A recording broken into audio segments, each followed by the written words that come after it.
Well, it's good to speak with you today, Murillo, and it's been a while since we talked. We did an interview in the past. So today, your topic is redesign of complex supply chains. Can you start by providing a brief background of yourself? Sure. Hi, Dustin. It's great to be here again. So let me introduce myself. I'm Murillo Xavier, and I have been working with supply chain for almost over 20 years, also focusing strategy and finance and supply chain.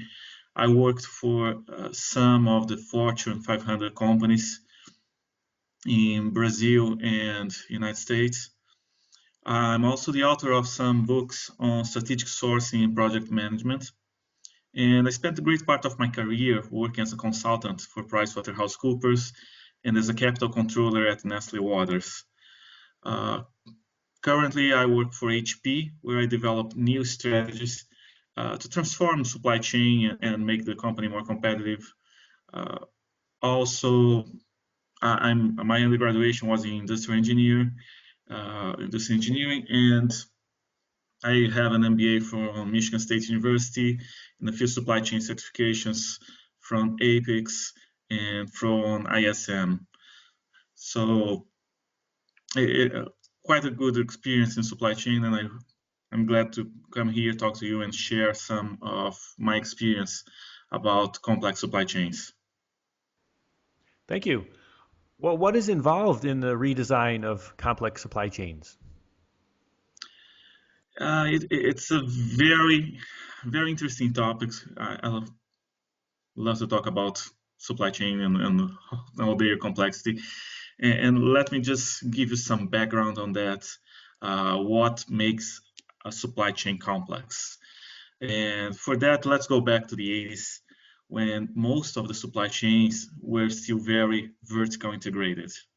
Uh, at that time, the companies that want to manage each step of the manufacturing think they could do a better job than their competitors, optimizing process, managing people, and controlling costs. They thought they could have better quality, better velocity, better costs by controlling everything. So in the 90s, several companies were already moving away from that idea. They were trying to move from vertical integration, doing more outsourcing. But it was only in the beginning of the 90s, after a publication by Michael Porter, that companies started investing more in outsourcing. So Michael Porter stated that companies should focus on their core business and outsource the rest. Pretty much he was suggesting that people uh, should invest on their strengths. If you're good doing something, go and do that something, and whatever you're not very strong, outsource. So you have in each step of your supply chain a very strong process. You have good people knowing what they are doing and doing what they do best. So if you try, so uh, let's talk about the outsourcing. What's the problem with the outsource? By outsourcing non-core business, although companies can experience better costs and have access to new capabilities, among other things, they have some trade-offs. They have to make some trade-offs. So in these trade-offs, they will increase the complexity of the supply chain because now you have a new business partner. And with all new business partners, you have to create a whole infrastructure to support this partnership. And by that, I mean all the communication with the partner, operational and strategic plans and processes. We have new systems, new contracts, new control mechanisms, cultural aspects of the relationship, and many other small things that comes with this relationship, this kind of arrangement. So at this point, supply chain became significantly more complex. On top of that, we start seeing a lot of mergers and acquisitions in several industries. Uh, some of the companies trying to increase their portfolio of products to better attend their customers. They create a lot of complexity, introduce a lot of complexity, and the customers, they were demanding much more from the companies. They were not looking anymore for a product. They want a solution. They want someone who sometimes could be even a one-stop shop for all their needs. They didn't want to specify what they wanted.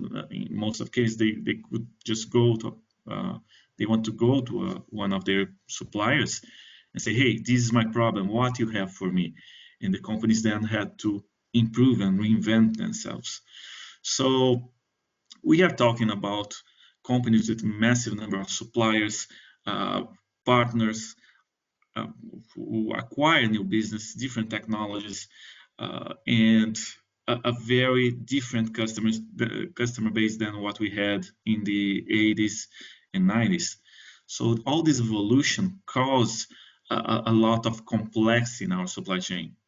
Just to give an example about all this merger and acquisition that I'm referring about, when I started with HP years ago in technology industry, I tried to understand, a little background of the company, and I saw that in the past 6 years before I started at HP had probably around 60 companies they acquired. IBM in 4 years had 40 companies, had 40 acquisitions, and Dell had 11 acquisitions in 2 years prior my start at HP. So all the IT industry, they are very heavy in mergers and acquisitions. So that's the thing about complexity. It came very strong and very fast. Companies start doing just putting together some process, some interfaces with the companies they acquired, and most of them never had a chance to redesign the entire process and see what makes sense. So in the redesign, what we try to do, we try to get rid of all the waste that we have, because we have a lot of processes that they are duplicated, the communication doesn't work very well, we have a lot of double handling, not only of material but also information. And so that's the core of the redesign, is just trying to understand what we have today, and really go and do a clean sheet exercise and try to see what would be the best process to handle all the material and all the information that have to go across the companies. The final goal is to have a seamless integration across the entire supply chain, is to have all the suppliers working as one, as the same company, if everyone were in the same company. So these will minimize all the downsides of the outsourcing. So when we talk about visibility, control, overall strategy, if we have this seamless integration, everyone would be on the same page, following the same strategy, and that would allow for companies to maintain their competitivity. Okay. And how do you recommend taking on such a big task? Well, I really like to follow a Lean Six Sigma approach. So I like the MAC framework, define, measure, analyze, implement, and control. In the define step, we try to really understand the problem, understand the different areas we want to attack. If we are talking about a specific commodity in our company, if we are talking about a business segment, if we are trying to redefine chain for a region. So what problem we are trying to solve here? We're trying to solve also inventory, lead times, quality issues. So what is triggering this redesign? So we define, then we move to the measurement. We measure as all the relevant KPIs we judge necessary here. And usually for this kind of redesign, it's a lot of inventory related KPIs, so levels of inventory, aging of inventory, and several others here. Also time, cycle time, lead time. So there are a lot of measurements we take in order to understand how effective and how efficient is our supply chain. So once we have this picture and we do also a process mapping, we have a very good idea of the problems we are facing right now with all the requirements of the supply chain, and then we can move to the next step, the analyze phase. In the analyze phase, we will try to make sense of all this data and try to understand what's causing the problems and come up with different structures, different options, different alternatives to tackle the problem. So from there, we will have some proposals to redesigning, and then we'll move to the implementation phase, implement all this new structure, and finally, in the control phase, we will make sure we have the proper governance around these new processes, check to see if everything's working well, make any adjustments. So that's usually a very strong framework.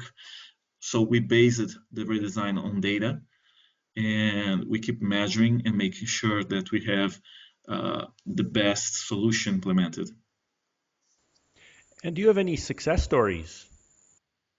Yes, when I moved to HP, we had a commodities that I was called to analyze a particular commodity, and for that commodity, we were trying to understand a little about inventory at that time, and we believe we had excess inventory for that commodity, and in fact, we had excess inventory for some SKUs. We have shortage for other SKUs, and then we try to see what was the problem, what was causing that, and we had problems then because of forecast, because of our manufacturing process, the complexity of our products, the number of partners we had. So that was calling for a major redesign, and we started this process many years ago, trying to understand what we had on our hands. So we did all the process mapping, we took all the different measurements, and at the end we had a few steps we wanted to implement, a few proposals. So some of those proposals involved SKU rationalization. So we reduced probably around 40% the number of SKUs for that particular commodity. And the interesting thing here is when we talk about that seamless integration across the supply chain, we realized that some of our partners, they had on their systems several SKUs that we were not using anymore. So the information was not flowing across the supply chain. So we designed all this governance for every time we were eliminating a SKU. We really want to make sure that our entire supply chain, they were eliminating the same SKU. So the information had to flow and everyone would delete from their systems. We would verify inventories across the supply chain to make sure that product was not in our systems, causing waste in the supply chain. So SKU rationalization was one of the steps. We had a supply chain network redesign where we're trying to eliminate some nodes, some double touch of products across the supply chain. We had also another point, our manufacturing strategy. We had several manufacturing steps, and we did a supply chain segmentation, trying to understand for that particular commodities if we had fast moving SKUs and slow moving SKUs. And for that, we try to adjust one strategy for fast-moving SKUs, the other a different manufacturing strategy for slow-moving SKUs. So it was a matter of understanding what we had on our hands, adjusting, and the final proposal there was about collaborative planning. So we were studying a better way to communicate with our suppliers, our partners, how we could come up with changes in our plan and in almost real time having this information available to everyone across our supply chain. So we have several systems that can do with this capability nowadays, and technology has evolved so fast, and today we can do that. So technology is helping us a lot to solve a lot of problems that we had in the past, and and helping us with better integration of our supply chain. So several companies in the IT industry, they are taking these steps. Some of the companies, they experience a dramatic reduction, for example, in onboarding of new suppliers, new capabilities for tracking products, for greater visibility of inventories across the supply chain, and to adjust for changes in the market. So now our supply chain is much stronger for this commodity. Every time we have a change in demand, for example, we can communicate much faster with our suppliers. Everyone's on the same page. We can adjust to any issue, any shortages in the market. So it was a great case and worked very well. Thanks for sharing today on this topic of the redesign of complex supply chains. It was my pleasure.